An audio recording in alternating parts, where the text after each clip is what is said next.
আজ করব ছোট মাছের চচ্চড়ি। বাড়িতে বেশি সবজি নেই, ওই পটল আর আলু আছে সেগুলো দিয়েই করব। বেশি সবজি থাকলেও ভালো, কিন্তু অল্পতেও হয়। তেলে সবগুলো সবজি লবণ হলুদ মশলা মেখে নুনে তুলে দিতে হবে। বেশি জল দেওয়া যাবে না, যেহেতু আলু আর পটল আছে এগুলো সিদ্ধ হতে বেশি সময় লাগে না। তাই সামান্য একটু জল দিলেই হবে। খেতে কিন্তু বেশ ভালো হয়। এগুলো ছাড়াও আমার জন্য হচ্ছে একটা আমার অনেক পছন্দের খাবার, কিন্তু সবার ওই খাবারটা নাও পছন্দ হতে পারে, কিন্তু গ্রামের মানুষের ওই খাবারটা খুব পছন্দের একটা খাবার। এই খাবারটা খেলে শরীর ও মন দুটোই ঠান্ডা থাকে। প্রথমে আলু মাখাটা মেখে নিচ্ছি। এটাতে তোমরা পেঁয়াজ বা অনেক কিছুই দিতে পারো, আমি সিম্পল আলু মাখাটা খেতেই বেশি পছন্দ করি। এইদিকে আমার চচ্চড়িটা হয়ে গিয়েছে, আর চচ্চড়িটা দেখতে যা হয়েছে না, খেতেও দুর্দান্ত হয়েছে।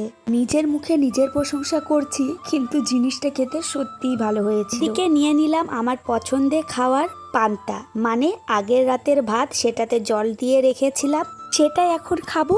আর পান্তার সাথে আছে আলু মাখা, তার সাথে তো এগুলো এক্সট্রাই ছিল, না হলে আমার আলু মাখাতেই হয়ে যায়। আমার থেকে বেশি পছন্দ পান্তা আমার শ্বশুর মশাইয়ের, কিন্তু আমার শ্বশুর মশাই বাড়িতে নেই, গিয়েছেন আমার ননদের শ্বশুর মশাইকে দেখতে। ওনার শরীর ভীষণ খারাপ,